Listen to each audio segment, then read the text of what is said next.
Missed an episode of your favorite podcast? Choose from over a decade of content in our archives, not just the latest episode. All free at gcnlive.com. This is your call to action. Get prepared, America. Economy, survival, energy, disasters.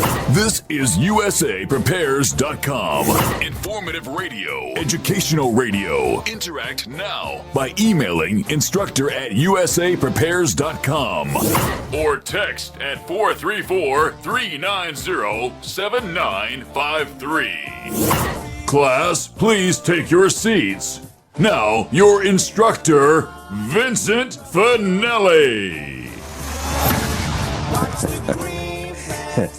Everyone all set? Cocked? Locked? Yeah. Here we go. Your dial set correctly to USAPrepares.com. We're delighted you're here.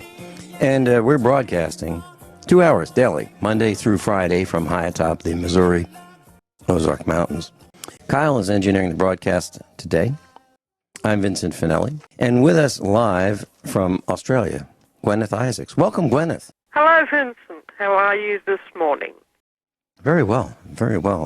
That's good. You know, Guineith, I've got a couple things that are just driving me crazy. So I think we ought to start by bashing Citibank.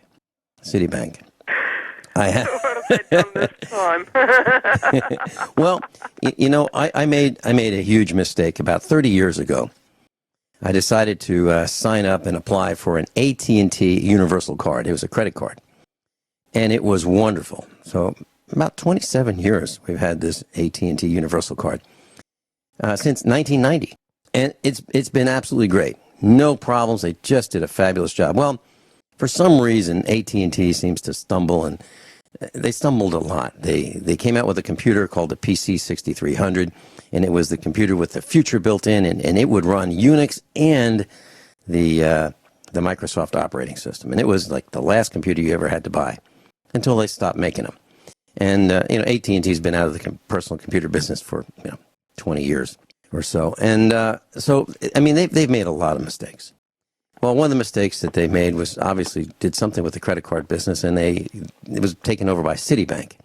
Now, Citibank is one of those banks that we bailed out, too big to fail. Well, Citibank is mean. And I sent in the payment during the holidays. I'm talking around Christmas time.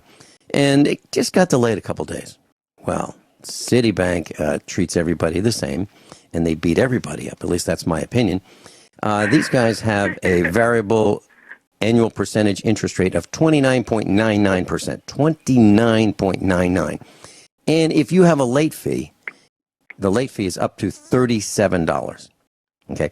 So Wow. The payment, we always pay our credit card in full. Always. Never pay any interest. Never, ever pay any interest. Always pay it in full. Zero it out at the end of every month. All the credit cards we have. And that's just the way we do it. Well, and we don't buy things we can't afford. If we can't afford it, we don't buy it. We don't say, yeah, but we'll just pay the minimum payment. We don't do that. We actually pay our statement in full. Well, it was a $25 late fee. I call them up and they say, tough, can't help you. I said, really? Are you serious? Nope, can't help you. Well, that $25 late fee is now accumulating. I've called them up and I've got them to reduce all the fees except for the original $25. That $25 late fee now we get hit with a $37.50 fee for a $25 late fee per month. Mm-hmm. That is Citibank.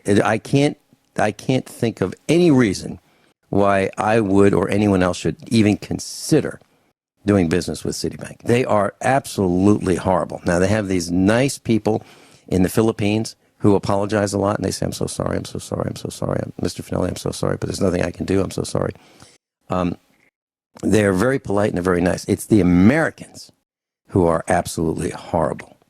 The ones I've talked to, they dig in and they're not willing to help. So, Citibank, here is my letter. I'm writing right across the face of the statement, and it says, this account was paid in full, but because of holiday mail delays, it arrived a few days late. You're charging outrageous fees that I will never agree to. Please close this account. Now, this is the third time I've told them to close the account. Citi is a miserable company. AT&T used to be great. Again, please close this account. This is the repayment we get for bailing you thugs out. Remember the banking bailout? That is what I wrote across the statement in big, bold letters. They are thugs, in my opinion. I don't want to do anything and have anything to do with Citibank other than expose their financial perversion. Now, I'm calling them financial perverts. Why? Because I looked up the word pervert. And here's what it says. Alter something from its original course, meaning or state to a distortion or corruption of what was first intended. Distort, corrupt, subvert, twist, bend, abuse. I would say abuse is absolutely applicable. Misapply, misuse, misrepresent, misinterpret, falsify. That's what the definition of pervert is. So, in my words, they are financial perverts because they twisted from the original meaning. They originally would help you, and if there was a mistake or an error, they would say, you know what, I'm sorry this happened. I'm sorry that the mail was delayed. Yeah, I know it's not your fault, and you've been a wonderful customer for 27 years. However, would it be okay? Would it be okay if we just canceled this late fee? Would that be okay, Mr. Finelli? Would they do that? Absolutely not. These guys are financial perverts. They've twisted the relationship that we used to have. So Citibank, we are done. Okay, that's my... Isn't that the Chase Manhattan Bank? Well, let me look it up. Let me look that up. Formerly known as the Chase Chase Manhattan Bank. Okay, I'm looking it up right now. Yep. Okay, let's see. Let's see. Chase Manhattan and Citi seek to open offices in Soviet. Okay. Let me look it up and I'll read it. Merged with the Chase Manhattan Bank. And if so, well, the Chases have always been a big globalist family. And they, they're a bunch of scumbags first class. Because they're banksters. And it's like, they used to have these ads for a short time. The Rothschilds have almost never had advertising campaigns, except for a short time, I think during the 1980s, I seem to remember ads appearing for the Rothschilds Bank, complete with the 13 arrows, which I think is very, very interesting, because that's actually the symbol of the Rothschild family, 13 arrows. And doesn't your country have an eagle that holds 13 arrows? We have an eagle. In one of its claws? And an olive branch in one, and how many arrows are in the other claw? But I'm pretty sure the Rothschilds have got 13 arrows as their family logo. And that would be an interesting coincidence, wouldn't it? That just occurred to me then. Fancy that. But yeah, the Chase Manhattan Bank is one of the, banksters' preferred banks for whatever reason. And I think that it will be one of the last ones to fold when the Coppola hits the propeller. Well, they won an award. They won, I believe, Bank of the Year award a few years ago. So obviously, they're well liked within the banking aisle. Yeah. Let's see. I'm still looking for that Chase Manhattan piece. Well, let's continue on. I think you'll find that they're actually got common shareholders. And, the New Zealand branch of Chase Corporation went broke a while ago, I think probably in the 1990s or late 1980s, just after the 87 crash. And it was a big news scandal because of all the corruption that was happening within the Chase Corporation. And you'll probably find it's the same family. But because these bankers are absolute scum. That's the only word that you could possibly use to describe them. So they're not going to cancel your fee, and they'll probably try and take your house if you just let it accumulate. $38.50 a month, or whatever it is. You know, and it says right here, late payment warning. Warning: if we do not receive your minimum payment by the date listed above, you may have to pay up to $37, and your APRs, that's annual percentage rates, may be increased up to a variable penalty of 29.99%. Now, they say it could go up to $37, but not in my case. It's not $37 in my case. My case, it's $37.50. So they are higher than their maximum fee for me. I appreciate that.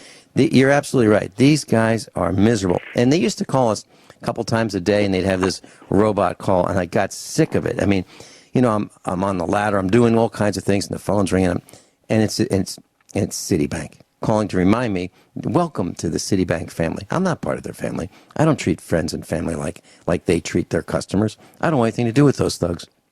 They're mean. And so I finally called them and said, stop calling me. I'm sick of it. So they stopped calling me. So when they call you and they just harass you, but they're not calling it harassing. They're calling it welcome to their family, and they've got a little bit of information for you. What they're trying to do is bludgeon you into submission with nonstop phone calls. Well, I'm not buying it. I'm not doing it. I am not paying it. So this $25 late fee has blossomed. Now they did remove $62.90 of late fees, but they can't remove the $25 fee. And it's the $25 fee that keeps triggering the $37.50 penalties. 37. Can you imagine owing somebody? Well, not owing somebody. Can you imagine somebody saying that you have a debt of $25, but you need to pay that $25 and additionally $37.50 a month? But that keeps climbing. Sounds like reserve banking. Sure does. Sure does. Citibank. What would you do? What would I do if I had a Citibank account? I'd dump it. Dump it. Citibank. I can't think of a more miserable bank than Citibank. Gwyneth Isaacs, and I'll be right back. Gwyneth Isaacs with us. Gwyneth, what's happening in Australia that you'd like to share with us? Now, oh gosh, this country is going absolutely crazy. It really, really is. It's, you know, you've got Melbourne, it's just, it's got, you know, carjackings are just becoming an absolutely regular occurrence in Melbourne. Okay? I have friends, I have people in this district that I know. They spent some of their time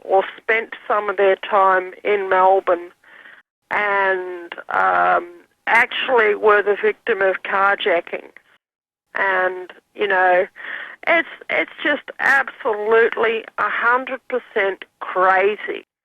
And somehow the people doing these carjackings in one way or another, including that guy who drove his vehicle down the centre of the pedestrian mall. That happened a month or two ago, you know, and his name was Gargasoulis, which is a very Greek-sounding name.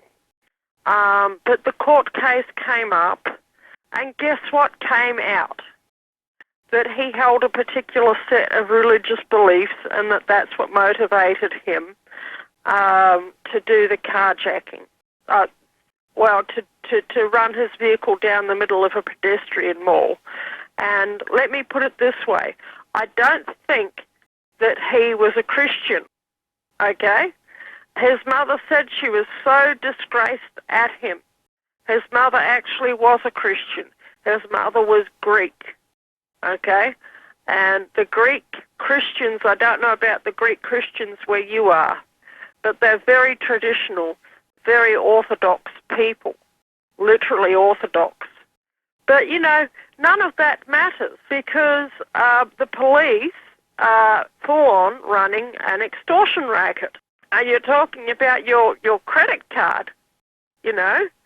How about that they just had Easter, right? Probably about, 3 or 4 weeks ago now. They had Easter here. And the police set up their highway blocking racket.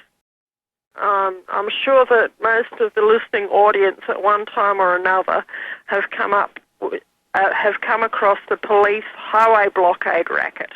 Okay? Do you know how many new criminals the police created in this highway blocking racket over the Easter weekend? Have a guess. Probably most of the people that they brought in to chat with. Probably most of them became criminals. 2,600. That's their figures, as reported on the Australian ABC News. Okay, that's not the that's our national broadcaster here. Okay, the police came on the radio and they were very pleased to announce that they had made 2,600 new criminals as a result of their highway blocking campaign. And you know something? I'm absolutely fed up with it. That is 2,600 lives that they have destroyed of, probably, fairly, how can I put this? Regular Joe type Australians who now have criminal records. And what would this be for? Lack of identification, lack of registration, lack of proof of insurance, lack of what? Probably all of the above. Probably a few DUIs. Probably a few drunk driving cases. Somebody had a joint that they forgot about in the ashtray. Whatever. Well, so you got to admit that some people are just dumb. They are just stupid. We're going to come right back and let's talk about the cops and what they're doing. We'll be right back. So, Guineith Isaacs, I was in Virginia many years ago, and the cops set up a roadblock, just kind of like what you're talking about. Papers, please, documents, DUI, whatever it was. They were stopping every car. And they were in this small town, and I was traveling straight into the roadblock. And Mrs. Finelli was by my side, and it was a weekend evening, and we were coming back from an event. I'm not talking about a party. We were just coming back from an event. And we were getting near our home, our farm. And the cops had this roadblock, and they had police cars everywhere stopping everybody. And I saw it, and what I decided to do was not engage them. All I did was approach the roadblock, put my turn signal on to turn right. They were stopping every car. I waved to them through the windshield. Thanks very much. Appreciate it. Guys, have a good evening. And turned right. And did not stop.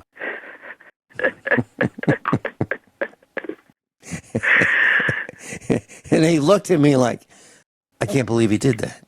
I can't believe Finelli just went right through the roadblock. Highwaymen.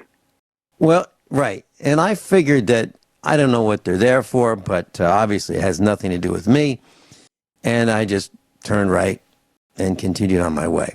I didn't take off. I didn't go faster. Didn't go slower. Just normal speed, being safe. Wanted to make sure I didn't run anybody over. I just turned right. Now, you can't always do that because another time in Virginia, I was doing some consulting work for a county government.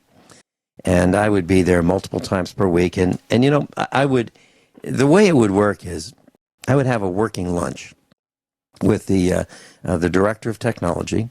I was the consultant, and the top brass for the county school system, and I would have lunch when I came to town. And we would each pay for our own lunch, and it was a working lunch. And I'm not saying that it wasn't working. We actually worked through lunch. And we would talk, and the reason is we would have some principals there, we would have the superintendent, we would have the technology director, and we would talk about the rollout, what my proposals were, how it would happen, who would be involved, what the plan was. It was when I was working, I was working. I didn't have a minute of non-work time. So during this working lunch, after it was over, I was heading from the lunch to just down the road to the elementary school, and I saw a roadblock up ahead. Now, in this particular county, the middle school, high school, elementary school, and school board office were all within a mile of each other. So like a little triangle or square, depending on how you look at it. And I was just going from one building to the next. And I saw that there was a roadblock up ahead, and I thought, man, the last thing I want to do is waste the county's time and get stuck in this roadblock with these cops. I don't know what they're doing, but it has nothing to do with me. So I was about an eighth of a mile away approaching this. And I thought, I'll just turn around. I'll just take the side road and go on my way without being impeded. So I just did a slow K-turn, perfectly above board, legal, safe K-turn. It was just me in the road, just me. Everybody else was stopped way ahead of me. And went the other way. Those police cars chased me. Yeah, they will. They'll chased think, me. what's this criminal doing? Yeah. When in reality, you've just got better things to do than to stand around talking to a bunch of armed thugs for 15 minutes who are trying to find any reason that they can on the face of God's earth to destroy your life. Yeah. When all you're doing is minding your own business. Yeah, and my name was in the newspaper a lot in that county because I was the computer consultant, and literally my name was in the paper, not every week, but it was in there a lot. My picture was in the paper. They would discuss me on. You. Yes. Every teacher, every single teacher in the entire county school system knew me. Why? Because I was in every single classroom. I didn't have particularly a job description as a consultant. What I did was I'd walk around and I would see things that I thought needed to be done based on my observations, kind of like this broadcast classroom. And I would make these observations known, and I would make proposals, and then I would actually encourage the school system to build their own computers. Buy the parts. I would teach them how to do it, save the money, and we had the elementary school students build computers, the middle school students build their own computers, the high school, the teachers, even the superintendent. And we did something very interesting. On the cases were kind of a tan color tower type computer cases back in the 90s. And I would suggest with a permanent marker that the students who were involved in the construction of that specific computer, of which there were hundreds, actually maybe 1,000, they would sign the outside of them. They put their name right on it, crafted by, kind of like a symbol of pride, of workmanship. Yep. And it was great because the students, the teachers, everybody took pride in their computers, and they didn't beat them up. Why? Because they built them. They had ownership. Built them. Yeah. Yeah. That's right. Yeah. So when the cop, hang on one second. When the cops stopped me, I said, I'm just trying to get to the elementary school, which is on the other side of your, whatever you're doing over there. And I don't know if you've got a crash, an accident. I don't know what it is, but it sure looks like I don't need to be involved. And the last thing you need is me showing up there to further complicate the issue. So all I'm doing is turning around to go around where you are, and I'm going to park on the other side in the parking lot of the elementary school. That's all I'm going to do. And then I guess he realized that maybe I wasn't drunk. Actually, maybe I was who I said I was, and maybe I had a purpose. And I wasn't fodder. I wasn't a target for the revenue scheme. Yeah. And finally, let me go. Finally, they're a bunch of criminal thugs. You're not going to get an argument from me.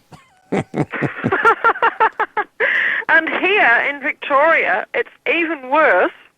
Because if anyone wants to go to my Zazzle page, okay, that's www.zazzle.com /Guineith, okay, Guineith, they will see that I have a Zazzle page, and I put various pieces of art and stickers and all of that there. And I haven't sold a terrible number of them over the years, but maybe if the USA Prepares classroom would like to go there and buy something, there's things like posters with the Statute of Monopolies on it,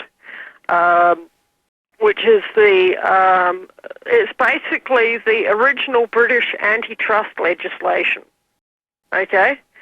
And it's a nicely done-up poster, but there's another one which has Victoria Police, their star, that every Victoria police officer wears.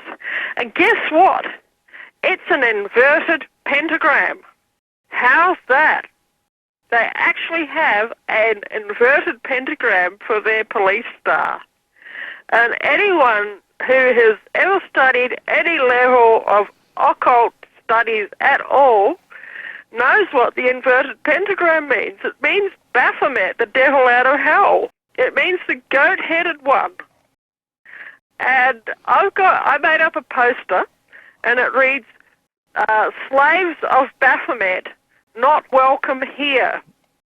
And I've got the Victoria Police star, and superimposed over the top of it, I've got the goat's head. It's the famous goat's head Baphomet drawing that you see. It was actually drawn about 100 years ago by somebody who was a devotee of Baphomet. But then I've got a big ring around it and a big cross through it. So I think that about says it all. That's where they're coming from. That's who they serve. And if you look around, how many police departments actually have an inverted pentagram for their logo, I think you'll be quite surprised. Isn't the music industry and some of the celebrities involved with Baphomet? Yeah, absolutely. Mm-hmm. Yep. Mm-hmm. The pentagram the right way up is a very positive symbol, okay? It's a symbol of an increase in money and an increase in love, okay? It's the symbol of the transits of Venus across the sun, which is an astronomical phenomenon. If you could map them out on a star chart, they would actually form a 5-pointed star. Okay? So for that reason, for thousands and thousands of years, a pentagram, which is the right way up, in a circle, has been a symbol of love and money and happiness. It's been a symbol of Venus, okay? But and that's the reason why. There's actually a physical reason why the 5-pointed star is a symbol of Venus. But inverted, it's Baphomet, okay? And that's like everything. The devil takes something good and turns it into something evil. So you have something which is good and happy to do with love and romance and all the rest of it, and you turn it upside down, and it makes your life hell and sucks the money out of your pocket. And that's the sum of it. So, yeah, that's who they are. That's what they do. Okay? And it doesn't matter what they say in their publicity campaigns. It doesn't matter how fancy their uniform is. In fact, the more fancy their uniforms are and the flashier their cars are that they drive, the more wary you should be of them. Very well put. Very well put. Guineith Isaac's with us. And when we come back, let's talk a little bit about police, depolicing. The depolicing of police. They're backing off. Wonder why they're backing off. They're not getting the respect that they demand. Guineith Isaac's with us, and if you'd like to contact her, there's a link right on page 1 of USA Prepares, also on the instructors tab at usaprepares.com. Guineith, I was talking to a cop years ago, and he didn't exactly say it this way, but the message was loud and clear. There's one thing that cops are absolutely afraid of. Hard to believe this, but they're actually, they are terrified of this. And that is, they don't want you to know where they live. They do not want people to know where they live. And why is that? That's because they've put people in prison. They've put people in prison. They've destroyed lives. They've searched and found, evidence, alleged evidence. They've planted evidence. They've set people up. They've entrapped them. They've gone to traffic lights in their unmarked cars, and they act like they're going to race a young person, and then they race them a traffic light. Lied, cheated, steal. People in prison on false, trumped-up charges. Yes, and they do it all and the also, time. yes, and one of the things that they do for farmers is they will plant. They've been caught planting marijuana plants on a farm, and then they find them, and they say, "Oh, this is racketeering," and then they go and steal that farmer's farm. So there are people who don't like cops because they lump them all together, kind of stereotypical. Well, when I see a cop, I don't think anything good is going to happen. I don't think he's going to help me in any way, shape, or form. I really don't. I think that when I see them, they are an impediment to whatever I'm doing. They're in the way. I'm not doing anything wrong. They're in my way. They're slowing things down. They're impeding progress. So I really don't appreciate those kinds of things that they do, like traffic light cameras, radar guns, sniping, hiding. By the way, what I do when I see the police, and I saw yesterday, I took my mom antique shopping yesterday. I thought she'd really enjoy looking at some of the things from the 1800s and the early 1900s, and so we spent the day antique shopping. And there in the interstate, sniping with a very hard to see car with a radar gun was a couple cops. Sniping, where the speed limit goes from 70 to 60, that's where they are. Right, they're right there where the speed limit goes from 70 to 60. Okay, and so what do? Janet Reno taught me very well. She said, if you see something, say something. Well, it's hard for me to talk to other drivers in the oncoming lane of the interstate, so I flash my lights. Blink, blink, blink, blink. And what that means is, be careful, there's something up ahead you need to pay attention to. And I want to make sure that no one runs into this police car in the middle of the interstate, because that'd be bad for the policeman, right? That'd be bad for the highway patrol. It'd be bad for everyone. Well, it's a small strip, and what they do, it's their turnaround. It says, not for you. Yeah. You can't turn around here, but we can. This is for official use only. So what do they? It's a turnaround. It's so that they can go from the eastbound lanes to the westbound lanes. And they can do that. We can't. But they can, because the sign says they can, we can't. It says official use only. So they park there. And I think it's dangerous for them to park there. I mean, they could be hit. So I want to make sure that nobody hits them. And keep everybody safe. And that's what they do, right? They keep everybody safe. So I flash my lights, and I let people know that there's danger ahead. They're approaching danger. That's why I'm doing it. And you know what? Here's what I don't understand. Hardly anybody.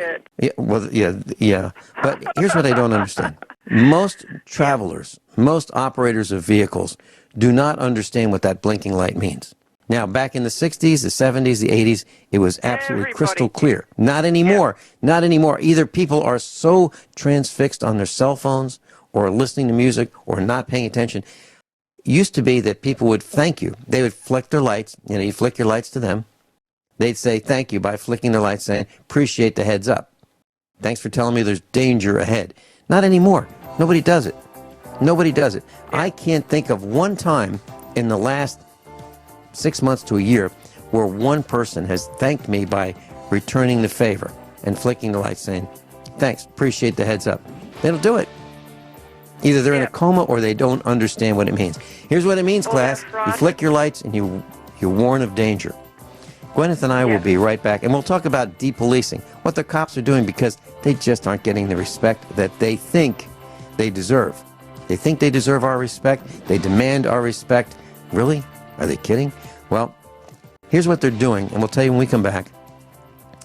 They're depolicing. We'll tell you what that means. Everyone all set? Cocked, locked. Hour number 2 of the USA Prepares. Gwyneth Isaacs is with us live in Australia. And we've been talking about the police, and we mentioned previous hour depolicing. And here's what's happening. The cops have decided that they're going to be less proactive in their policing efforts. And that's called depolicing. And the Washington Times has an article and says, an unclassified FBI study on last year's cop killing spree found officers are depolicing amid concerns that anti-police defiance, fueled in part by movements like Black Lives Matter, has become the new norm. Departments and individual officers have increasingly made the decision to stop engaging in proactive policing, said the report by the FBI office. And it says that nearly every police official interviewed agreed for the first time law enforcement not only felt that their national political leaders have stood against them, but also that the politicians' words and actions signified that disrespect to law enforcement was acceptable in the aftermath of the Brown shooting. There's a young man that was shot by a cop. So what's happening is the villagers have had it, and they are standing up to the cops. Good for the villagers. Good for the villagers. And I feel the same way. And when the cops stop me, I want to know what it's all about. Before I'm able to understand how best to comply with their threats, I need to understand what it is they're looking for. So I ask them questions, and they hate it. They absolutely hate being challenged. They really are afraid of you learning where they live. Why? Because they're alone. Their families are alone. And they realize that what the tactics that they use, coming after you in mass, two guys in a car with guns, pulling over a person for whatever the alleged traffic infringement might be. Two guys with guns, and then does it stop there? No. Usually another car comes, and then another car, and it's usually several police cars piling on top of whoever it is that they pulled over, because they want to make sure that they go home tonight to their families and that they shoot first. And they're taught that. They're taught to stop the threat. They've shot young teenagers multiple times. Are there such things as warning shots? I haven't heard of that. I haven't heard of the warning shot lately. What I hear and what I read is multiple shots. Boom, boom, boom, boom, boom, like empty the magazine kind of thing, to absolutely kill whoever it is that's downrange from the muzzle of the police weapons. So the cops are now depolicing, and I kind of like that. Now here's the question.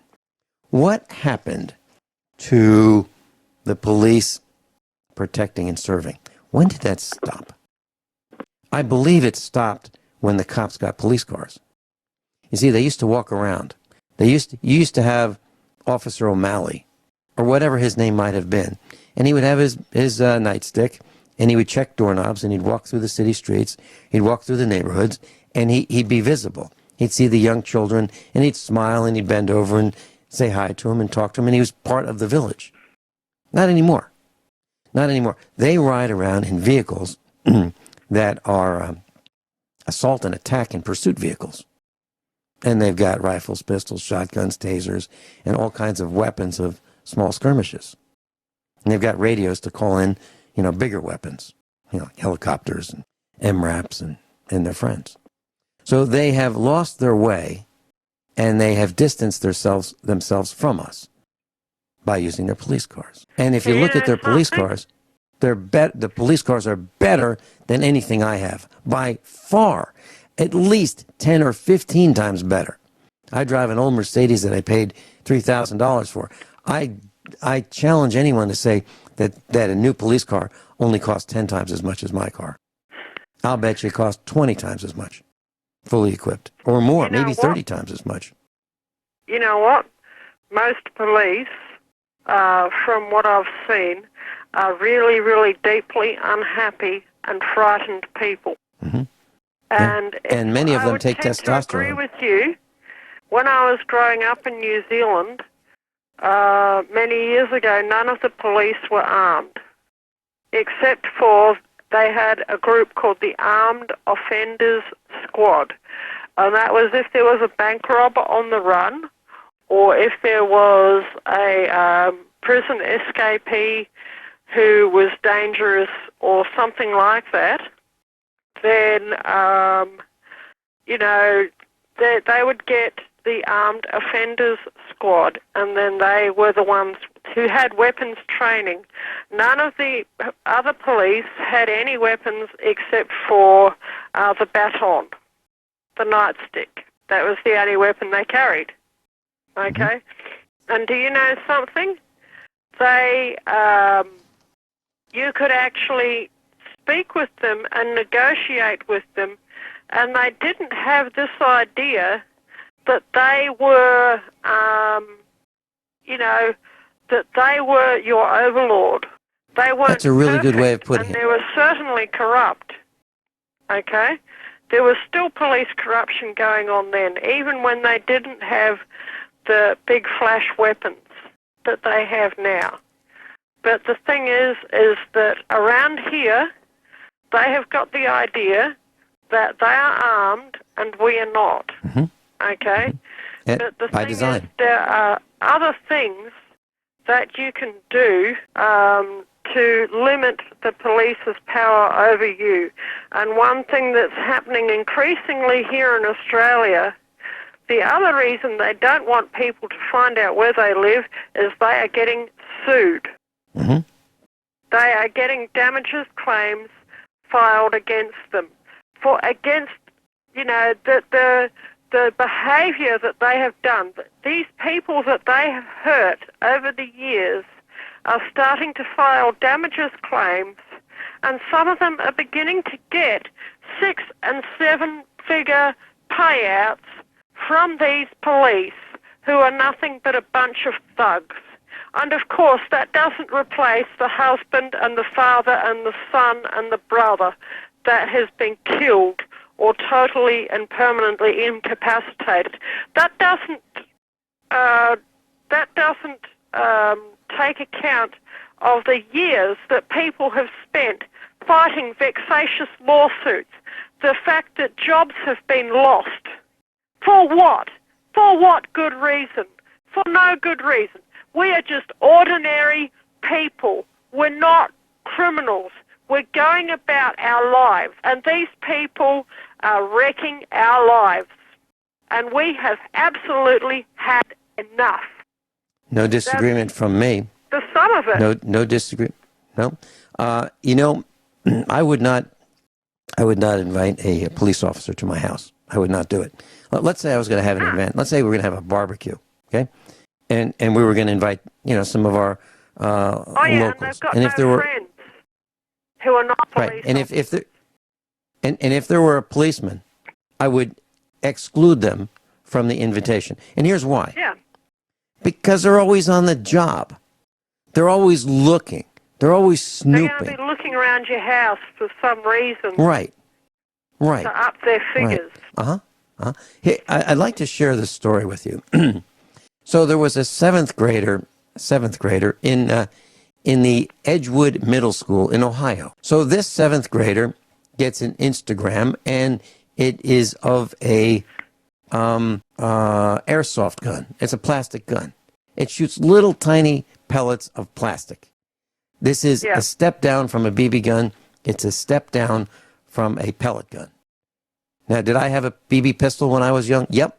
Do I still have it? Yep. Did my children? Yep. Did they learn how to shoot them? Yep. Did they shoot anybody? Nope. Did we use it for learning how these guns work? Yes. Okay. Well, so this young guy, all he does is like it. He clicks like. That's neat. Like. So what happens? Now, is he in school when he does it? No. Is he using a school computer? No. He's not at school, and he clicks like. Has nothing to do with school, except the fact that he's a student in this middle school. He gets suspended for 10 days. Gets suspended for 10 days. Yes. Yep. Here's the rest of the story. So it makes the television news. It makes the internet. And then the bozo, who's a principal, let me tell you what he says. I'm looking for, he responds about safety. And the guy can't even use English properly. And I want to, okay. I'm trying to find this article about what the superintendent says. It is pitiful. I'll keep looking here. I'll find it. But anyway, the bottom line is this young man gets suspended because he clicks like on the image of a airsoft gun. And so the principal, the school is under siege, the Edgewood City School. And the superintendent says, concerning the recent social media posting of a gun with the caption, ready. I don't know what that means. And the liking of this post by another student, the policy at the Edgewood City School reads, the board has a zero tolerance of violent, disruptive, harassing, intimidating, bullying, or any other inappropriate behavior by the students. And they're going to do that by having the teachers be violent, harassing and intimidating, yada, yada, yada. Yeah. So in other words, the teachers are becoming just like the police. Yep, and here's where the superintendent, here's his quote. As superintendent of the Edgewood City Schools, I assure you that any social media threat will be taken serious, including those who like the post when it potentially endangers the health and safety of the students or adversely affects the educational process. It will be taken serious. I think he meant seriously. Need to fire that superintendent.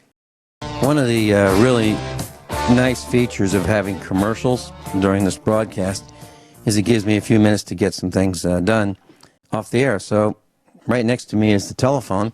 I picked up the phone and I called the Edgewood public school system. And of course I just got the answering machine. And I left a message for them to call me back and talk about this airsoft incident. I'd like to hear their side of the story. I'm going to invite them to come on the air, but, I don't expect them to do it because, well, they don't do that kind of stuff.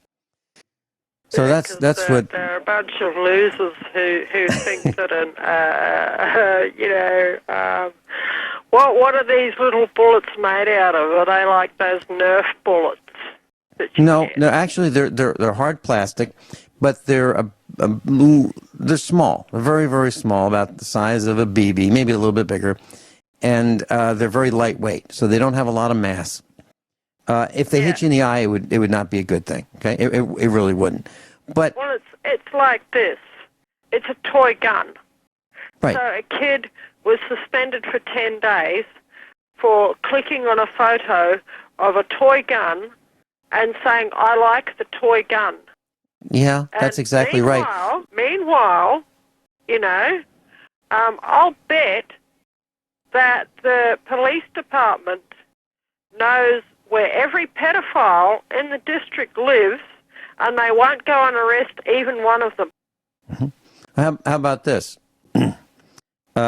This is a young person who didn't touch one, didn't have it in his hand, just looked at an image of it, and said, "Yeah, he liked it." Basically,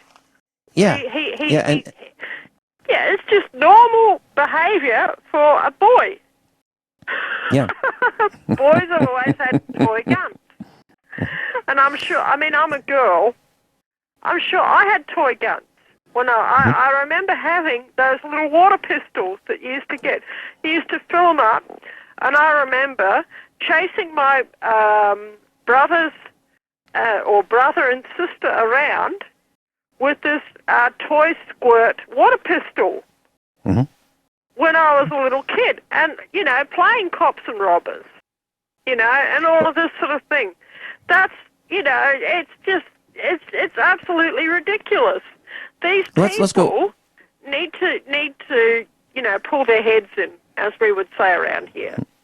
Let's go way out on a limb. let's advocate that our class purchase. If you don't have one of these, class, I suggest you look at one. I have one of these right in my hand. It's a knife. It's a folding lock blade knife. It's made by a company called Gerber. It's rust-proof, rust-resistant. It hasn't rusted. I believe it's a stainless steel blade, and it's the mid-size. It has a clip. You can clip it to your blue jeans. And so, who has these? Well, every member of our family has one. How much do they cost? Well, about $20 if you want to buy a new one. But since I don't buy new things, I just bought two of them on eBay. I paid $10 for two of them, $3.50 shipping. So less than $7 a piece, I bought 2 knives. They're used, but they're in perfect condition. They might as well be new. And they're better than new because there's no sales tax on them. And I am in the sales tax avoidance business now. I will do everything I can to avoid paying sales tax without legally, according to code. I'm not going to pay sales tax if I don't have to. So this lock blade knife is what I think you should consider having on your person at all times. And it needs to be razor sharp. Why? Because one of our instructors and I were at the crash scene of a guy who was in the fog. He ran right into a concrete light post stanchion. Car burst into flames. The guy was unconscious. It was in the fog. And our instructor friend and I ran out, got people to help, bashed in the window. I bashed in the window of this guy's vehicle as the dashboard was burning and dripping on him, plastic dashboard. He was unconscious. Our instructor friend had a razor-sharp lock blade knife, pulled it out of his pocket. After I bashed in the window, the driver's window, he took the lock blade knife, cut through the seatbelt, and a couple other guys pried that door open and dragged this guy out before the car And you saved further his engulfed. life. Yeah, that's probably true. Yeah. Probably true. And there was a nurse there, and we took care of it ourselves. 45 minutes or 25 minutes later, the ambulance shows up. But we had the situation under control. The bottom line is, rule number 9, you got to have a knife. We'll be right back. So this knife, Guineith, that I'm talking about is called a paraframe. I just went to the Gerber website,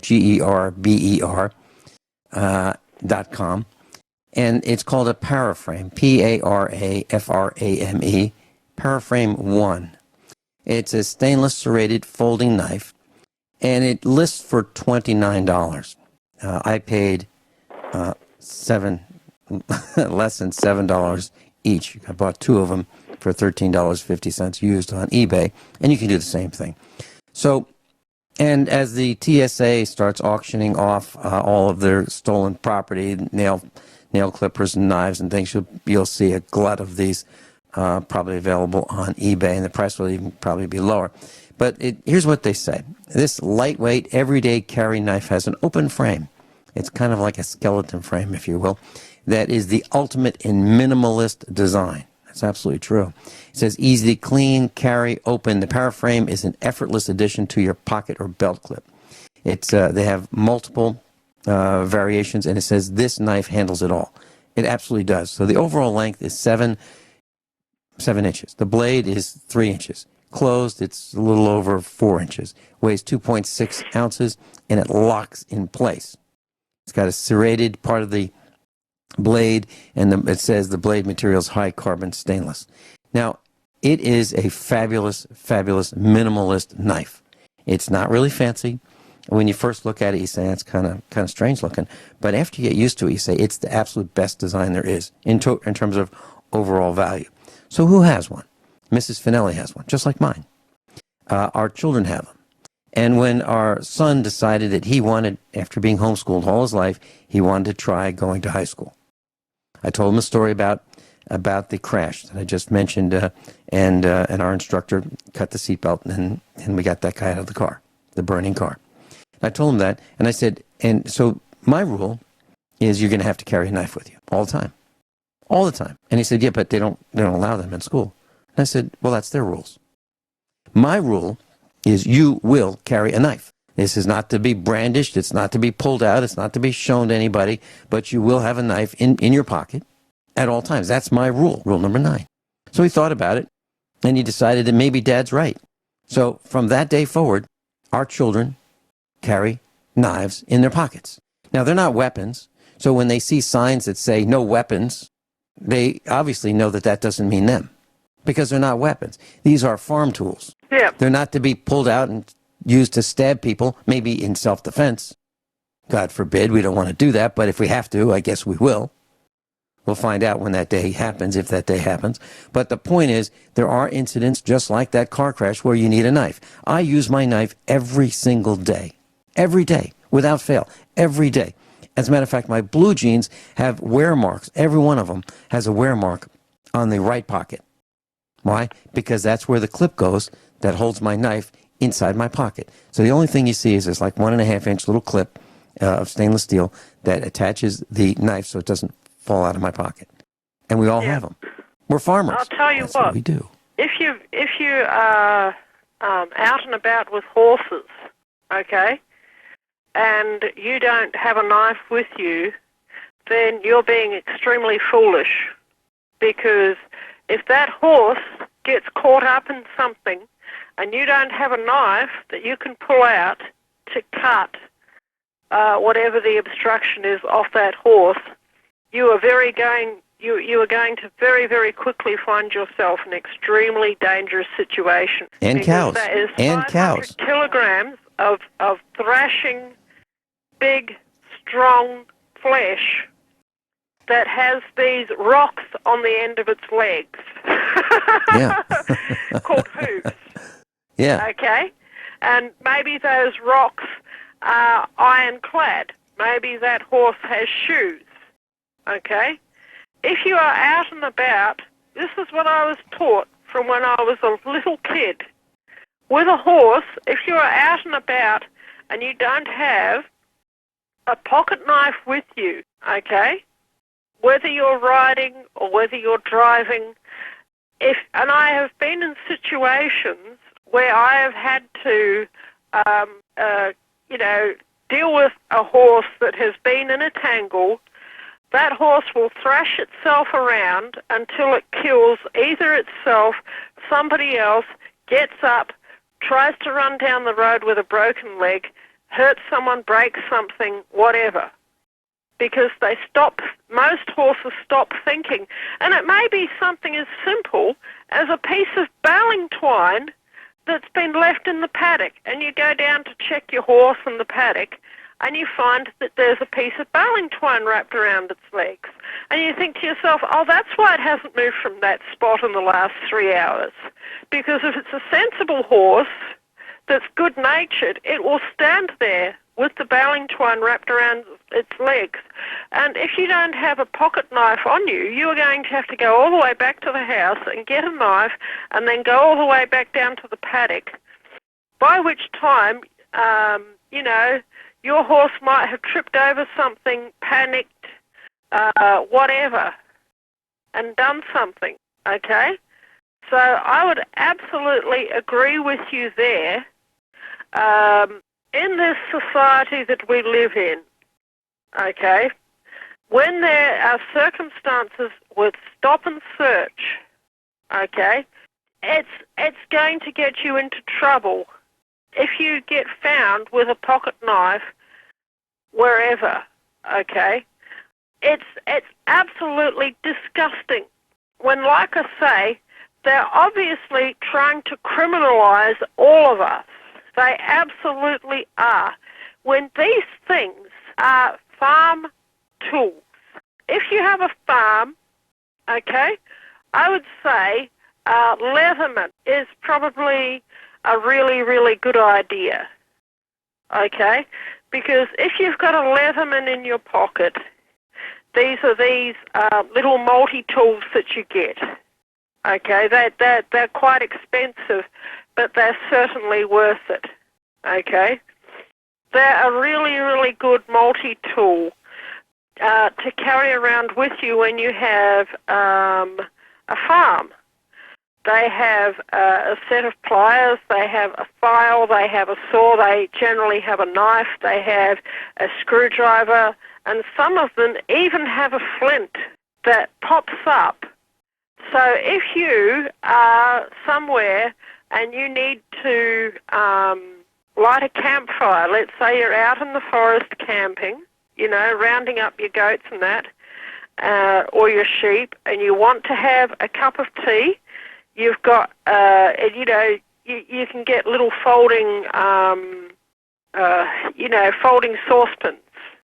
When you've got a little bottle of water and you've got a tea bag or two or some coffee and some sugar and some milk powder, you can have a cup of tea. And the whole lot probably fits in around about the size of a handbag, okay? It's preparedness. That's what the whole show's about. Mm-hmm. You can get that fire going within a few minutes, you can make yourself a cup of tea, and you can make sure that you shovel earth back over the fireplace so no one will ever know that you were there. It's good old-fashioned Boy Scout, Girl Scout knowledge, and that is something that is absolutely missing in our society today. But what happened a number of years ago, my sons and I had to depart from Geraldton in a hurry, okay? There was a set of circumstances there, and it was no longer safe for me, and it was no longer safe for my children to be there. So we packed up a camper van, and we were gone. We camped across the continent of Australia, one of the driest continents on Earth, over a period of 3 months, okay, and travelled.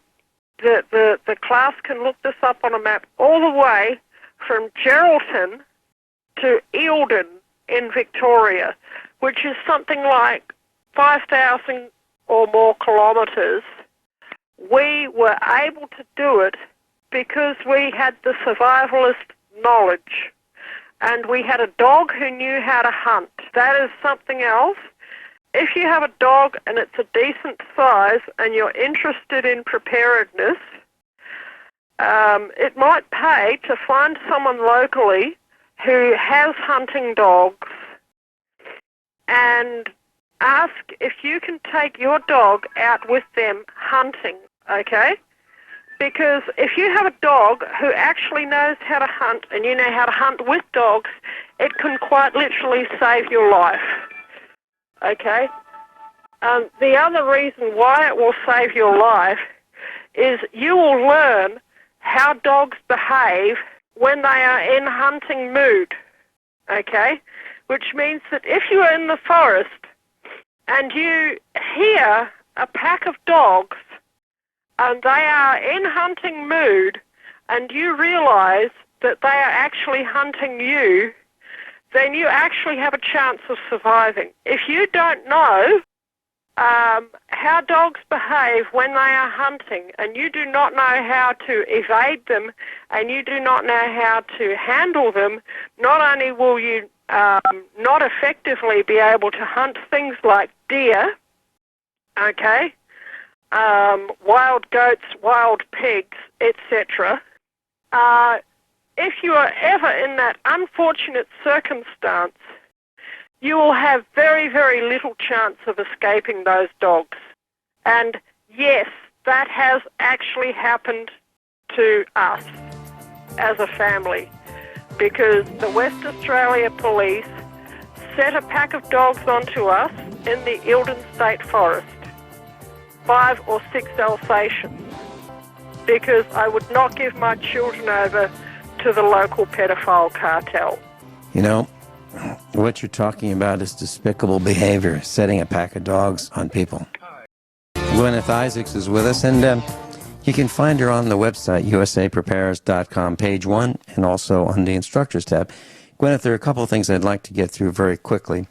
One is I've decided not to pay anyone to help us on the farm anymore. I'm not going to pay them. And I'm not going to tip anyone anymore. So if I go to a restaurant, I'm not going to tip.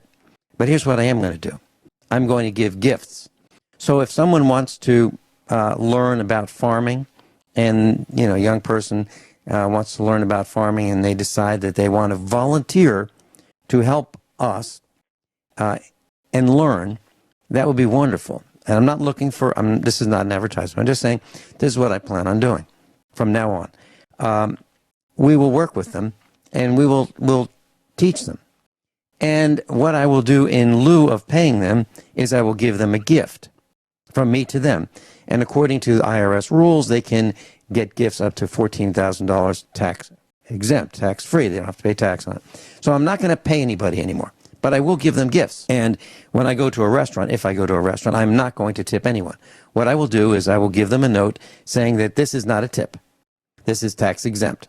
This is a gift from me to you. Thank you very much. I enjoyed meeting you. It is not going to be a tip. I am going to do everything I can to resist paying those financial terrorists, sales They're tax. That's one thing. They're absolute mongrels. They really are. Right. And So much of what it's they a do gift. is actually entrapment. Mm-hmm. Okay. Okay. Which next, means that they'll yeah. set you up. Okay. And put you in a circumstance where, and then they'll get you.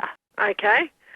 Much like, that they know that there's a certain area where it's at the bottom of a hill. That's where they'll put their speed camera. Right, because That's you're going where they'll downhill. put You're their radar gun, because everybody right.